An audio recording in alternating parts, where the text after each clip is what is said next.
sana Muthoni Brenda. Mtazamaji, unazidi kupokea taarifa hizi zetu kupitia mitandao yetu yote ya kijamii @TV47, YouTube, Facebook na pia X. Aidha mtazamaji, ni hii leo ambapo kizazi cha Gen Z kilikuwa kimejitokeza ili kuandamana na kufanya ukumbusho wa vifo ambavyo vilitukia mwaka jana baada ya kizazi hicho kufanya maandamano ya kupinga mswada wa fedha mwaka 2024 mwaka 2025. Na hii leo vijana kutoka kaunti mbalimbali basi walijitokeza kuzidi kufanya kumbukumbu na pia kukemea utawala ambao uko uongozini wa Rais William Ruto. Hata hivyo mtazamaji, tumeona kwamba kulikuwa na shughuli anuwai ambazo zimekuwa zikitukia katika kaunti zetu, huku Rais William Ruto akihudhuria mazishi ya baba wa gavana ya kaunti ya Kilifi Gideon Mung'aro. Aidha mtazamaji, viongozi mbalimbali wa kidini na pia wanaharakati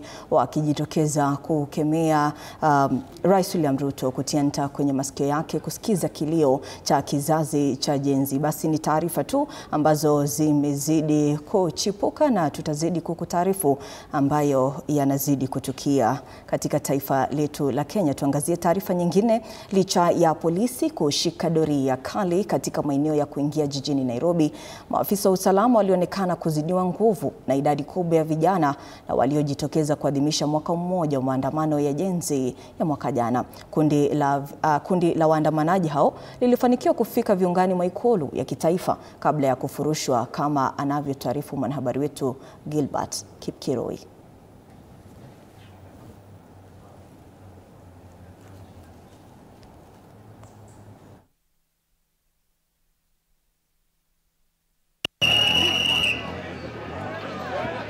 Ni maandamano ya aina yake, wakiwa bila viongozi wa kisiasa, bila vibali rasmi na bila silaha.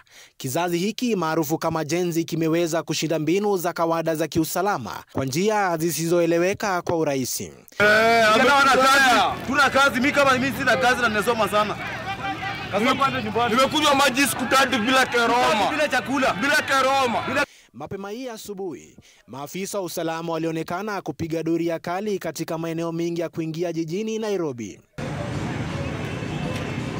Usafiri ulitatizika, huku magari ya usafiri wa umma kuzuiwa kuingia jijini na abiria kulazimika kutembea kuingia jijini. Mwendo wa kuanzia saa 6 mchana, idadi ya waliojitokeza kuandamana iliongezeka kwa kiasi kikubwa, na maji yalipozidi unga, polisi walionekana kuzidiwa nguvu.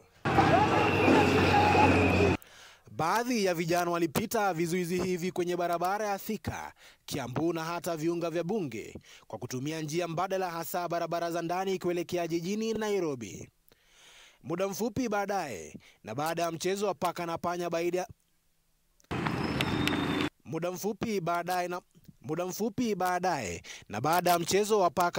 baina ya polisi na waandamanaji iliyoshuhudia mlipuko ya vitoza machozi, kundi la vijana lilionekana viungani mwa ikulu ya Nairobi karibu na shule ya wasichana ya State House Girls.